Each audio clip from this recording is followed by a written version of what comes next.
Buenas noches con todos. Esta noche la que le habla es Mercedes Romero Álvarez, bachiller de la Universidad de SAM.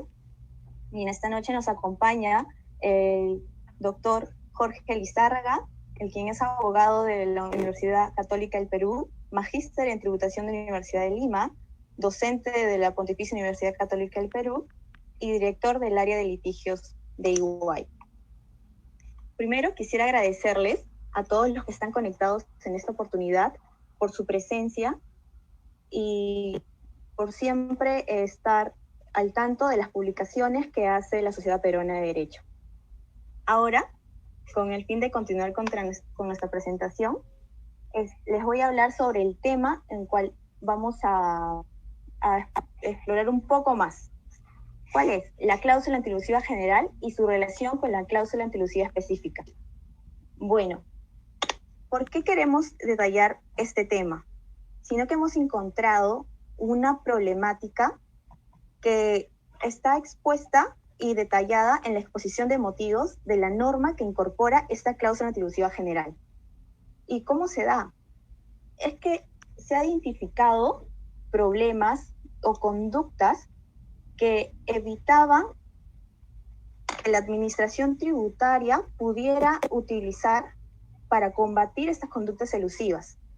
Por un lado, se tenía la administración tributaria que no contaba herramientas para combatir estas conductas y que se generaban alrededor de las operaciones o actividades que el contribuyente realizaba. O en otras situaciones era que estas operaciones se encontraban fuera del alcance de la cláusula antielusiva específica que previamente existía a la incorporación de la cláusula antielusiva general. Es así que el legislador busca otorgar facultades a la SUNAT o a la Administración Tributaria para combatir estas conductas elusivas que afectaban al deber de contribuir que tenía el ciudadano. Es por ello que luego de identificar esta situación, es que se logra crear esta cláusula antielusiva general o incorporarla en la normativa peruana para buscar atacar estas estructuras que conllevan a una elusión tributaria. Estas estructuras fueron creadas de forma legal, solo que tenían un fin, que era obtener ventajas tributarias. Entonces, dado de la incorporación de esta cláusula antielusiva general, es que la SUNAT va a poder detectar las estructuras y en un caso pueda identificar un potencial riesgo fiscal, podrá evaluarlas o en otros supuestos podrá desconocer la ventaja tributaria que fueron obtenidas con el fin de poder cobrar los tributos omitidos. Es necesario mencionar previamente que antes de la incorporación de esta cláusula antielusiva general existían las cláusulas antielusivas específicas. Sin embargo, eran solo para operaciones que estaban diseñadas por la propia norma. Ahora bien, con el fin de remediar estas situaciones, es que se incorpora la cláusula antielusiva general y para que en supuestos o en situaciones que puedan darse que no abarcara la aplicación de la cláusula antielusiva específica, entrar a completar esta cláusula antielusiva general. Ahora vamos a poder mencionar cuál es la convivencia que existe o que debería haber entre la cláusula antielusiva general y la cláusula antielusiva específica. ¿Cómo van a poder relacionarse? Ya que previamente la incorporación de esta cláusula antielusiva general existía la cláusula antielusiva específica. Pero esto lo vamos a desarrollar en un momento. Sin embargo, yo quisiera hablarles un poco, resumirles un poco sobre cómo en la actualidad se está desarrollando o se ha desarrollado la cláusula antielusiva general, cómo se ha incorporado y cómo ha evolucionado en los últimos años. Es por ello que le he hecho un pequeño resumen que van a encontrarlo acá.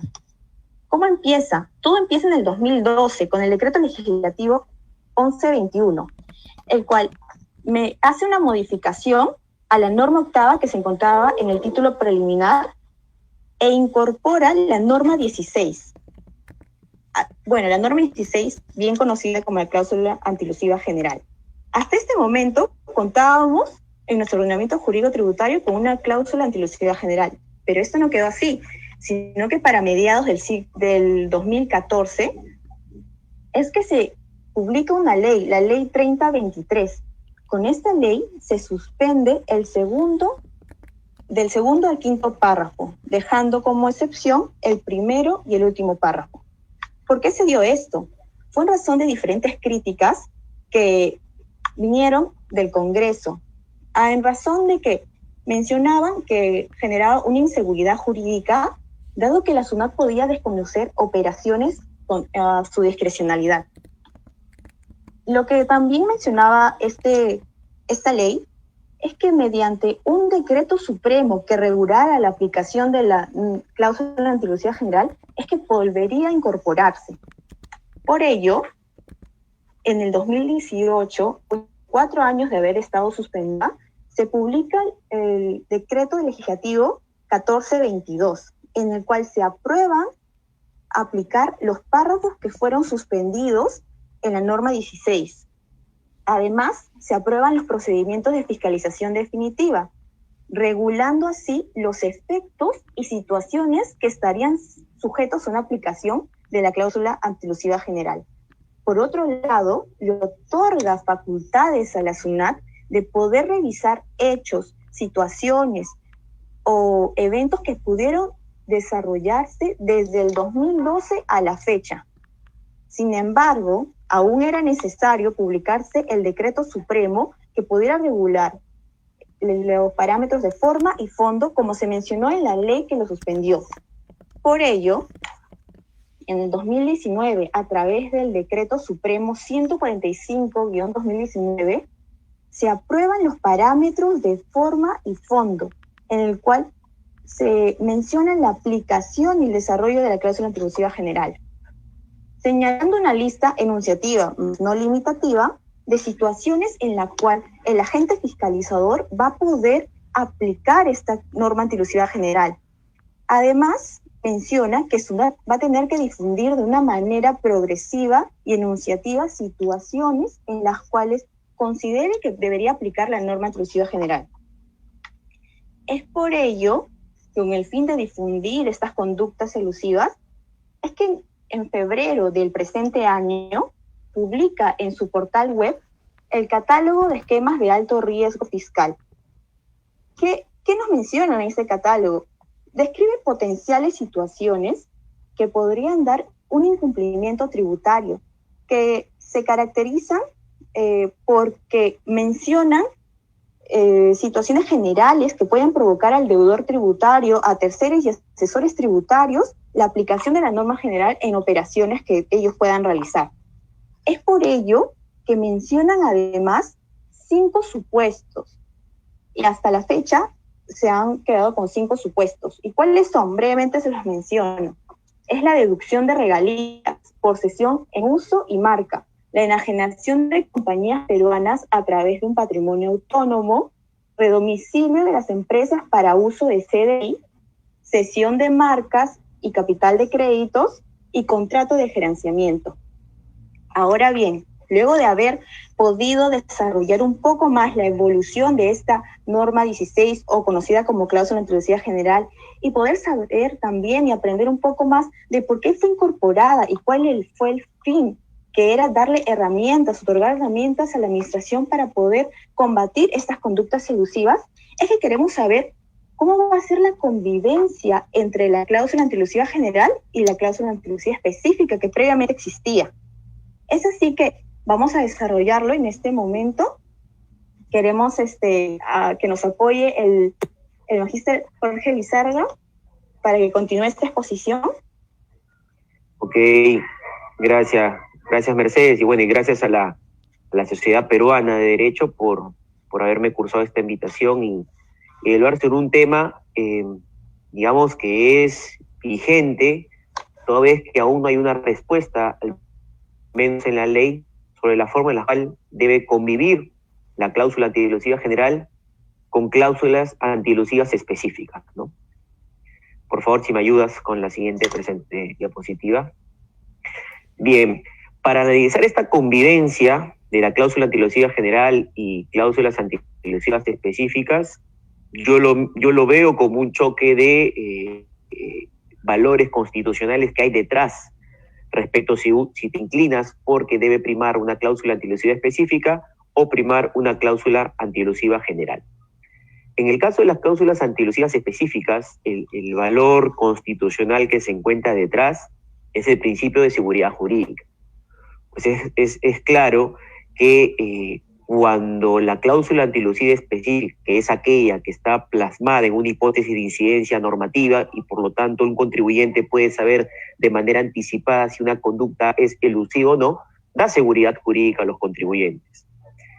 Por su parte, si uno considera que la cláusula antielusiva general es la que debe primar sobre cláusulas antielusivas específicas, el valor constitucional que estaría ponderando atrás es el deber de contribuir y el combate del abuso del derecho. Pues claro que si una persona tiene una misma capacidad contributiva que otra, deben de tributar de la misma manera. Y por lo tanto no podrían parar el derecho que una operación o una persona que realizó una operación bajo una cláusula antielusiva específica y no está en la cobertura de esa cláusula antielusiva específica, entre comillas, uno podría decir que no debería tributar o no debería generar imposición, versus una persona que sí lo hace por no estar coberturada en una cláusula antielusiva específica, ¿no? Y por otro lado, es claro que el Estado peruano lo que quiere buscar es el combate al abuso del derecho. El derecho no está para abusar de él, sino más bien el derecho está para que lo utilices en beneficio o en búsqueda de un valor de justicia, no para que busques o abuses de formas jurídicas para tener un beneficio propio que, digamos, no es querido por el derecho, ¿no? Entonces, el Estado busca y combate ese abuso. Por lo tanto, combate cualquier tipo de formas jurídicas que los contribuyentes quieran hacer para llevarse o tener un beneficio ilícito, entre comillas, ¿no? Ahora, no quiero decir que si uno se inclina por prevalecer las cláusulas antielusivas específicas versus las cláusulas antielusivas general, significa, o mejor dicho, en esta lucha de ponderación de valores constitucionales no significa que una prevalece sobre otra y que por lo tanto si tú privilegias la cláusula antielusiva específica, entonces privilegias más la seguridad jurídica que si privilegias la cláusula antielusiva general, que es el deber de contribuir. O sea, ninguna prima más que otra. Es simplemente cada intérprete y de acuerdo a la forma en la cual ha sido, ve el derecho y ve la vida en general, se va a inclinar por una y otra. Ninguna está mal. O sea, si yo me inclino por la cláusula antielusiva específica, no significa que los que se inclinaron por privilegiar o porque prevalezca la cláusula antielusiva general está mal, ¿no? Son dos formas de ver la vida y son dos valores constitucionales que están detrás, que simplemente uno tiene que hacer una ponderación de cuál le da más peso, uno sobre otro, ¿no? Dicho esto, Mercedes, pasamos a la siguiente diapositiva, por favor. Ok. ¿Cómo está actualmente reguladas las cláusulas antielusivas específicas, ¿no? Las cláusulas antielusivas específicas no es más que la búsqueda o el legislador lo que hace es lo siguiente. Se ha dado cuenta que hay comportamientos que son elusivos y los conoce. Y los conoce porque los ha fiscalizado, los quiere combatir y los ha detectado de manera clara.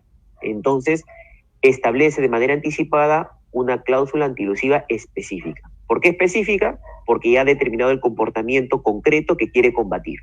Esas son las cláusulas antielusivas específicas. Y estas cláusulas antielusivas específicas no son perpetuas, son dinámicas. ¿A qué significa que son dinámicas? Que a la medida que vaya pasando el tiempo y el comportamiento también de los contribuyentes vaya cambiando, también el legislador no tiene que quedarse atrás, sino trata de combatirlas con cláusulas antielusivas específicas. Pero en esta lucha de legislador versus contribuyentes, normalmente siempre, a veces, el contribuyente siempre está un paso adelante del legislador. Y es como en la vida, por eso que el derecho siempre está un poco detrás de la realidad. El derecho lo que hace es trata de crear las normas para regular relaciones que ha detectado que pasa en el mundo real. Y a veces los contribuyentes, normalmente en esta carrera, siempre están un paso adelante. Entonces el legislador se queda atrás.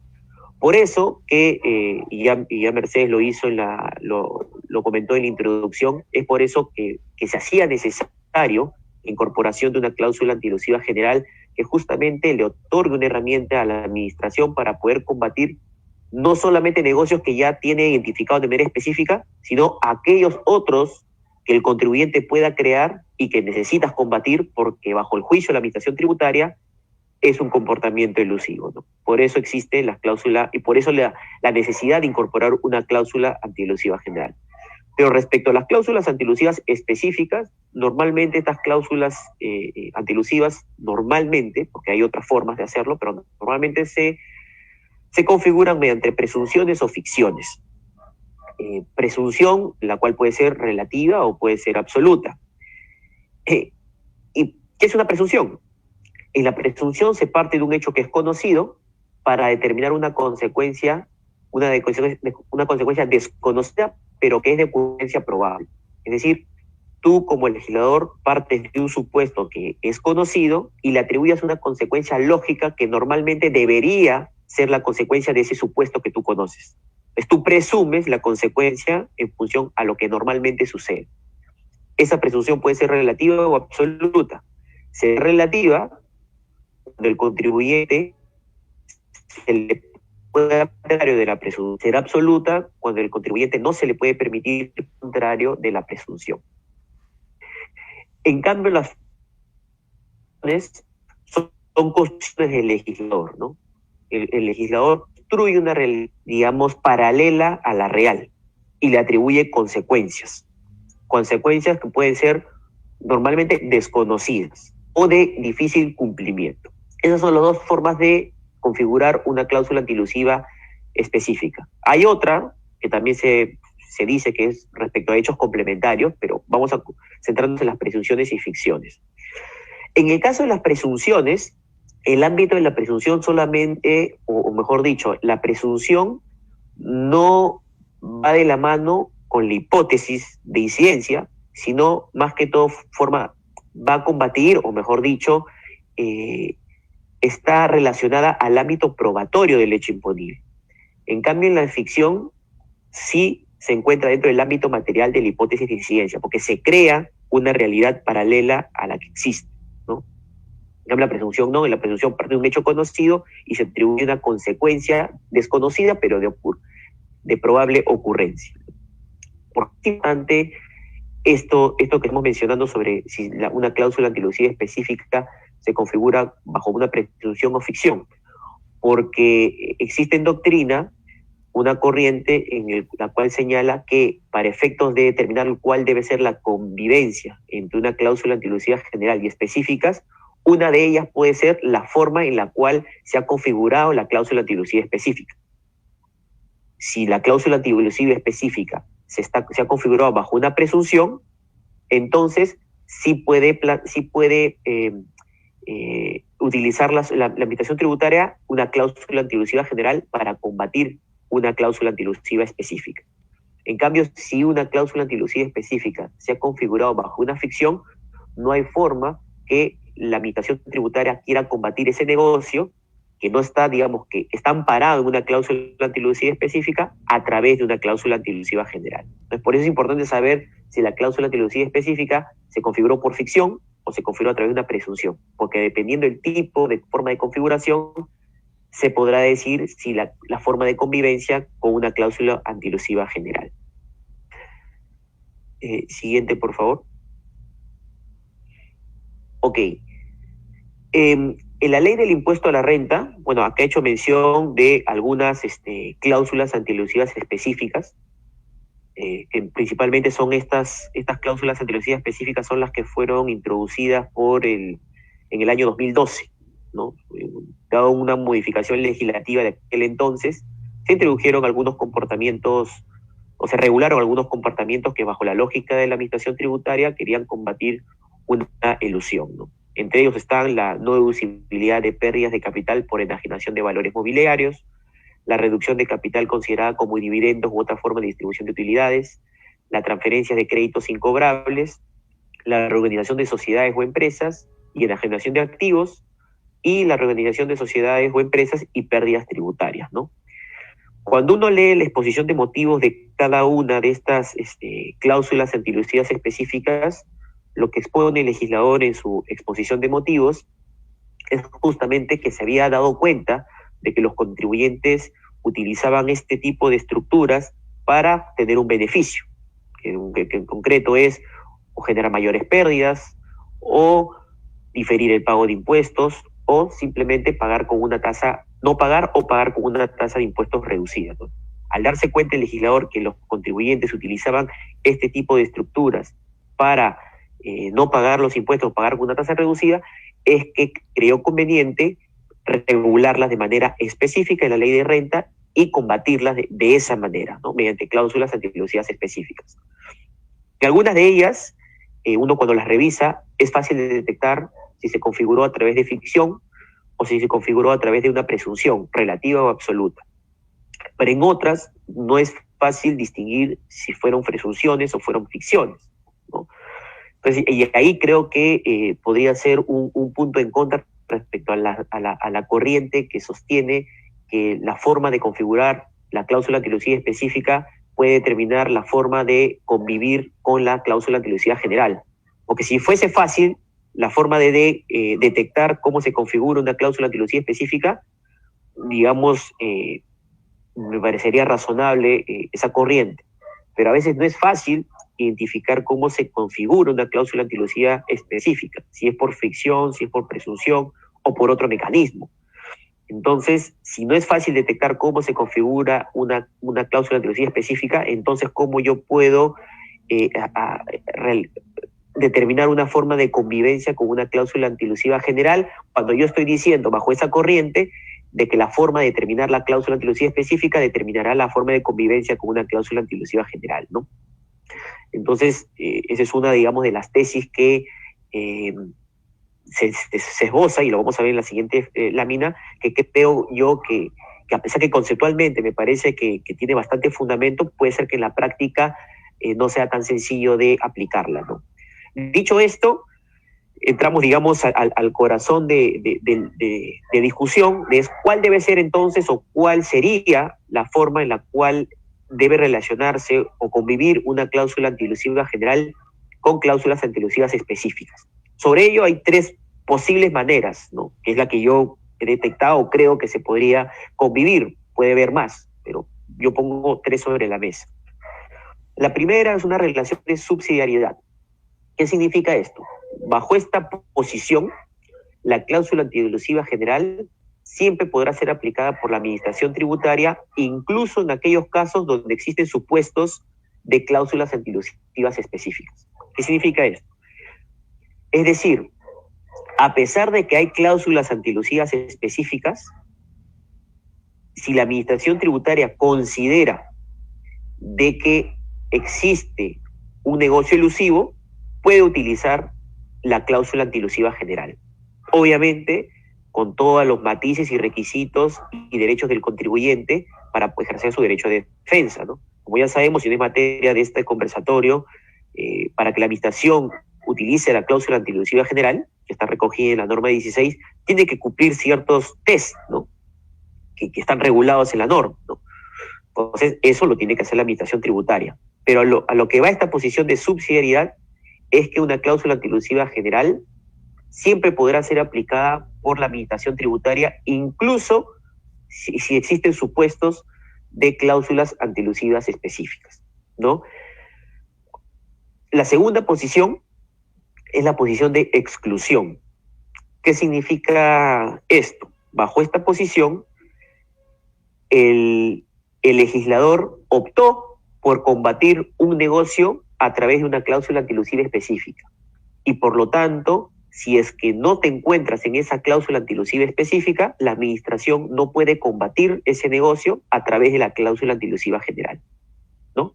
Eso, digamos, es lo que significa una posición, una relación de exclusión, ¿no? El legislador optó por cláusulas antielusivas específicas y por lo tanto no podría combatir ese negocio con una cláusula antielusiva general. Y finalmente existe la posición mixta, que tiene que ver con lo que vimos en la lámina anterior. Esta posición de relación, o esta forma de relacionarse, que es entre la cláusula antielusiva general y las cláusulas antielusivas específicas, dependerá de cómo se configura la cláusula antilusiva específica. Si la cláusula antilusiva específica se configura a través de ficciones, entonces la administración tributaria no puede combatirla con una cláusula antilusiva general. En cambio, si la cláusula antilusiva específica se encuentra configurada bajo la forma de una presunción, ya sea relativa o absoluta, puede combatirla con una cláusula antilusiva general. Es decir, siempre existe la posibilidad bajo cláusulas antilusivas específicas de presunciones, siempre existe la posibilidad de la SUNAT de poder combatirlas con una cláusula antilusiva general. Esas son, digamos, las tres posiciones que se pueden plantear para convivir una cláusula antilusiva general con cláusulas antilusivas específicas. Ahora, de acuerdo a la exposición de motivos que incorporó la cláusula antilusiva general, es decir, la norma 16 al ordenamiento jurídico peruano, se nota claramente que el legislador se inclina por una relación de subsidiariedad. Es decir, de que siempre puede existir la posibilidad de la administración tributaria de poder combatir los negocios que ellos consideran elusivos a través de una cláusula antilusiva general. Porque lo contrario sería que el legislador estaría admitiendo que a pesar de que existen negocios que bajo su juicio podrían ser elusivos, no tenga herramienta para combatirlos. Cuando uno lee la exposición de motivos del decreto legislativo que incorporó la norma 16, uno se da cuenta de manera muy clara de que la intención del legislador es tener una herramienta que le permita combatir los negocios elusivos, porque se da cuenta que el legislador nunca puede ir de la mano con el contribuyente, porque el contribuyente siempre normalmente está un paso adelante. Entonces necesita una herramienta, necesita que el ordenamiento jurídico le dé una herramienta para poder luchar contra los negocios en elusión, los negocios elusivos. Entonces necesita siempre esa posibilidad de combatir los negocios elusivos con una cláusula antilusiva general. Yo normalmente siempre doy un ejemplo de la relación de subsidiariedad y yo lo veo de manera gráfica como si fuese esto, digamos, un campo de combate, ¿no? Un campo de combate donde existen dos bandos, digamos, el bando de la administración y el bando de los contribuyentes. Tú normalmente ya sabes por dónde el contribuyente va a atacar, ¿no? Entonces, ¿para cómo combates esos comportamientos donde tú ya sabes que el contribuyente va a atacarte? Con cláusulas antilusivas específicas, porque ya conoces por dónde va a venir, digamos, el ataque. Estoy diciendo, obviamente, de manera gráfica. No es que el contribuyente va a atacar a la administración, sino que, de alguna manera, la administración, como sabe cómo se va a comportar el contribuyente, yo ya me anticipo y lo regulo con cláusulas antilusivas específicas. Pero puede ser que el contribuyente tenga mejor creación y vaya por lados que yo no había resguardado. Entonces necesito yo tener, como se dice, un batallón de refuerzo que me permita justamente combatir aquellos negocios que yo de manera anticipada no pude regular, pero que considero que son necesarios combatirlos. Y para eso necesitas una cláusula antilusiva general. Es importante, señores, que entendamos que la cláusula antilusiva general es una herramienta de la administración, más que una herramienta del contribuyente. Es un punto importante. ¿Por qué? Porque si entendemos que la cláusula antilusiva general es una herramienta de la administración, entonces, y no del contribuyente, entonces siempre podríamos pensar de que la administración siempre está en la posibilidad de utilizar esa herramienta. A veces se dice que, y esa es una de las posiciones que sostienen los que a su vez se alinean a la tesis de la exclusión, es que las cláusulas antilusivas específicas son como si fuesen normas de cobertura, y por lo tanto, si es que yo no estoy en el supuesto de la cláusula antilusiva específica, entonces no se puede combatir con una cláusula antilusiva general. Entonces ahí pareciese que tú estuvieses analizando la cláusula antilusiva específica como una herramienta del contribuyente, una herramienta de cobertura, y así no es, o así yo no considero que se debe ser así. Una cláusula antilusiva específica no es una herramienta del contribuyente, sino una herramienta de la administración para combatir la ilusión. El hecho que un contribuyente no esté en el supuesto de hecho de una cláusula antilusiva específica no significa que ese negocio es permitido por el derecho. Lo único que significa es que no está combatida por esa cláusula antilusiva específica, pero no significa que el negocio sea permitido.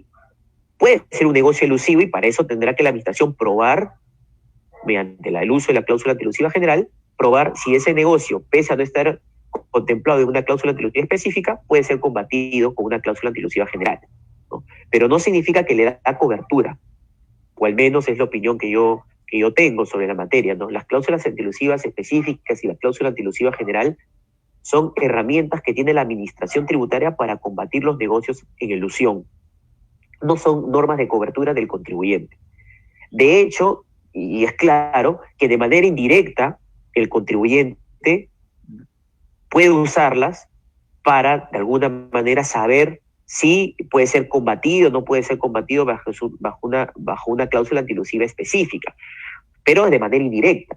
Pero no significa que la finalidad de las cláusulas antilusivas generales y específicas sean herramientas de los contribuyentes. Es por el contrario, siempre son herramientas de la administración tributaria para combatir la elusión, ¿no?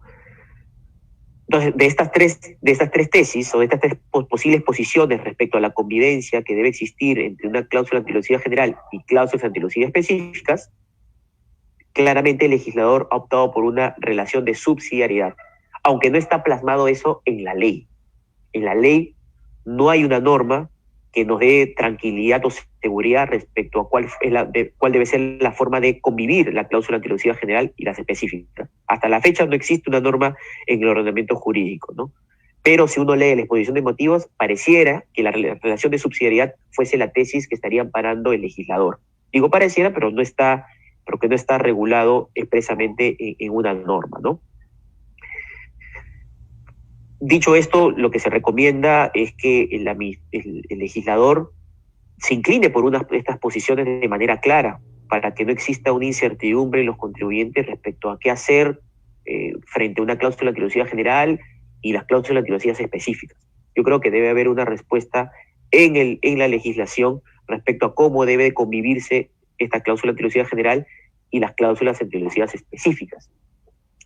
Y como ya lo dijo Mercedes al inicio, actualmente ya está en vigor y plenamente, digamos, en marcha la norma 16 en todos sus párrafos, y por lo tanto la administración tributaria en las fiscalizaciones puede utilizar la norma 16, y es posible que se enfrente ante este choque o esta convivencia entre cláusula antilusiva general y cláusulas antilusivas específicas. Y tiene que haber una solución al respecto. No puede estar, digamos, a discreción. Tiene que haber una solución en la norma para que exista seguridad en las partes, ¿no?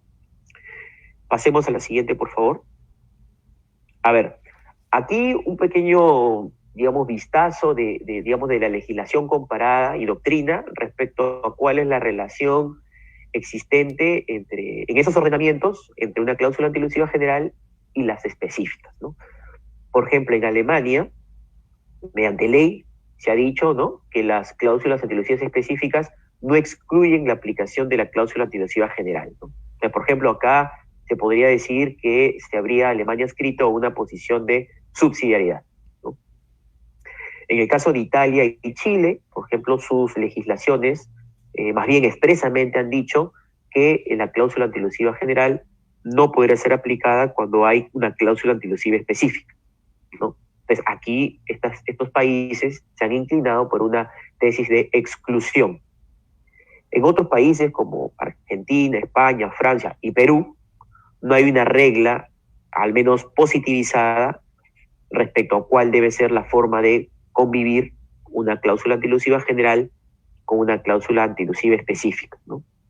Entonces, frente a esto es donde yo recomiendo al legislador que establezca una postura, ya sea una subsidiariedad, una tesis de exclusión o una tesis mixta. Ya dependerá de lo que el legislador lo plantea o considere, ¿no? Pues debe haber una regulación para que no exista una incertidumbre en este aspecto en el caso de los contribuyentes, ¿no? Y vuelvo a insistir, el hecho de que algunas personas se inclinen por una tesis u otra no significa que estén bien o mal, simplemente es como cada uno se aproxima a la realidad.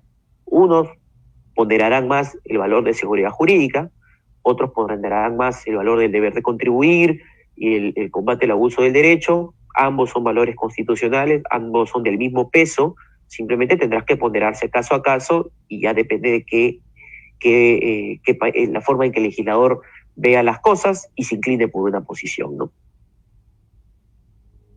No sé si es que estamos con el tiempo, me habían dicho que era hasta las 8:40, creo que estamos bien.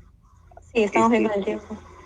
Así que bueno, no sé, creo que con esto ya acabaríamos la exposición. En conclusión, la convivencia de una cláusula antilusivia general y cláusulas antilusivas específicas no está regulado en nuestra legislación. Recomiendo que se haga una regulación al respecto. Segundo, existen tres formas de poder relacionar la cláusula antilusivia general con las específicas. Son la subsidiariedad, la exclusión y una relación mixta.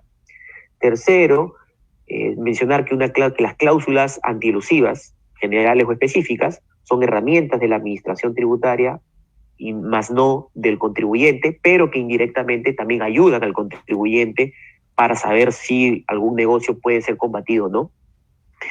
Y finalmente, podría yo decir que la administración o el legislador se ha inclinado por una tesis de subsidiariedad al leer la exposición de motivos que incorporó la norma 16, ¿no? Pero eso está, digamos, en exposición de motivos, no está plasmado en una ley, por lo cual, vuelvo a insistir, este tema todavía da para rato.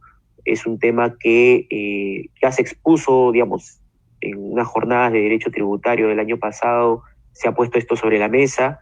Este tema concretamente no ha sido regulado. Otros temas sí han venido regulándose durante el 2019, inicio de 2020, y han dado un poquito ya de luces y soluciones de la norma 16, pero este tema concreto de la forma de relacionar o convivir la cláusula antilusivia general con las específicas, aún no hay ninguna regulación.